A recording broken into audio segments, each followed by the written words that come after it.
Hello, ladies and gentlemen. Welcome back to Power Vacuum. I'm your host, Belmont, and I'm coming at you with a Megalopolis review. I've set up this slideshow of clips from the extended trailer so you can, get a look at the stunning visuals that are this movie, because that's pretty much all it's got going for it.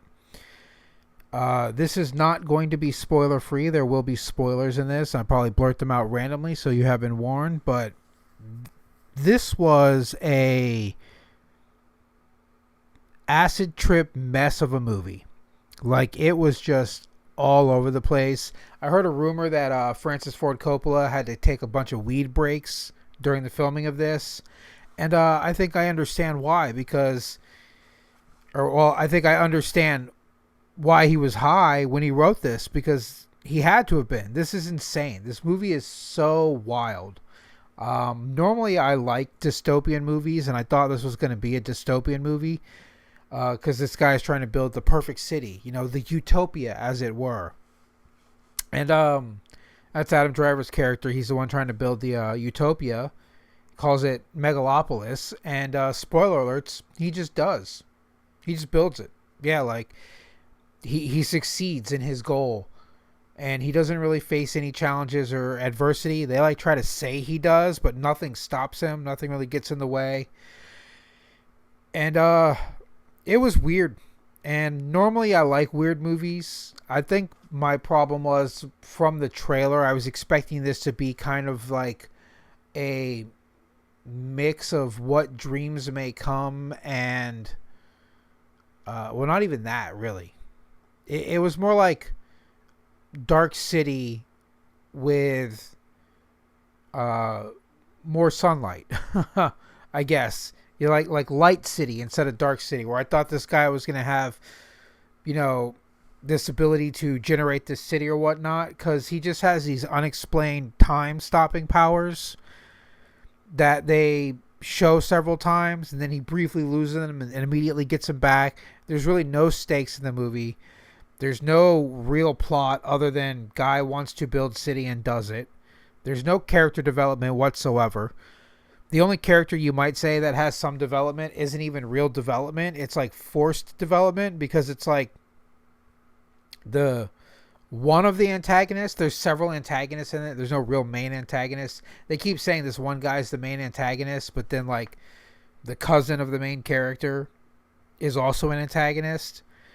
But the main antagonist is this guy named Cicero, and Caesar's the main character.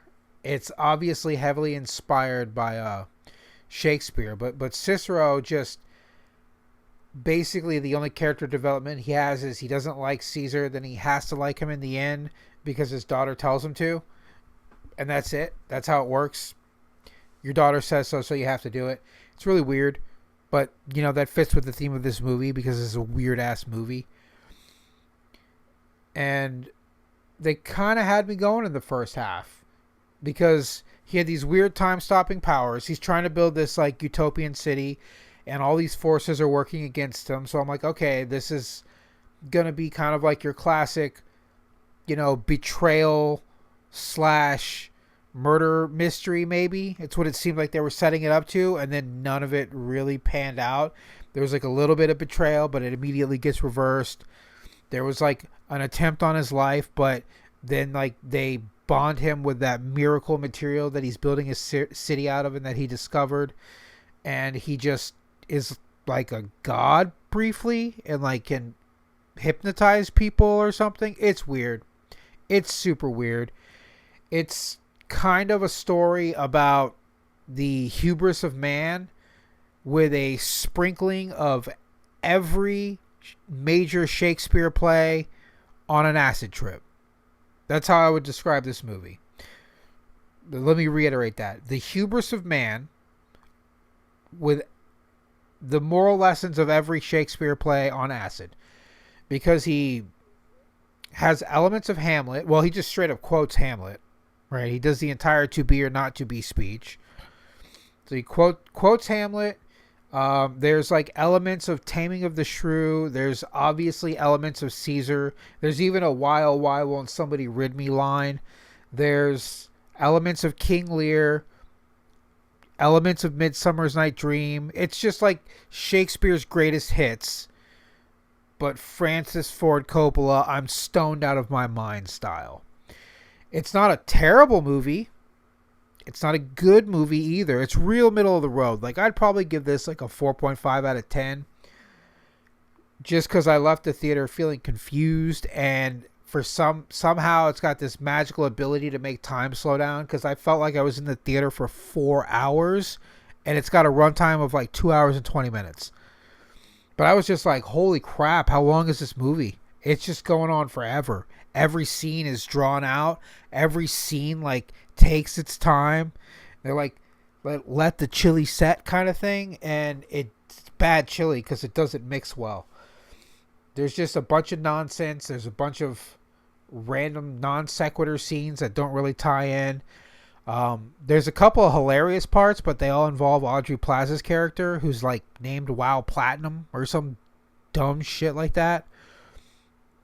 But you might be seeing clips of those scenes in the future, because they're pretty fucking hilarious. There's one with Shia LaBeouf's character, and then there's her death scene, which is unexpected but fucking hilarious the way it plays out. Like, John Voight kills her, and he's like, obviously he plays an old character, but he's really old in real life too. So like, watching him say these lines and perform the actions are just kind of comical in of themselves. But yeah, it was just a weird movie. Like, and I usually like weird movies. I usually like dystopians, but again, this wasn't really a dystopian. It was like skirting the line of dystopia, utopia. They try to make you feel like everything's bad, but I just really expected like a modern take on Rome meets Dark City, and that's not really what I got. It was just a collection of Francis Ford Coppola's thoughts on screen and a fever dream of an acid-crazed madman. And I think that pretty much sums it up. And that's all I have for this video. Belmont out.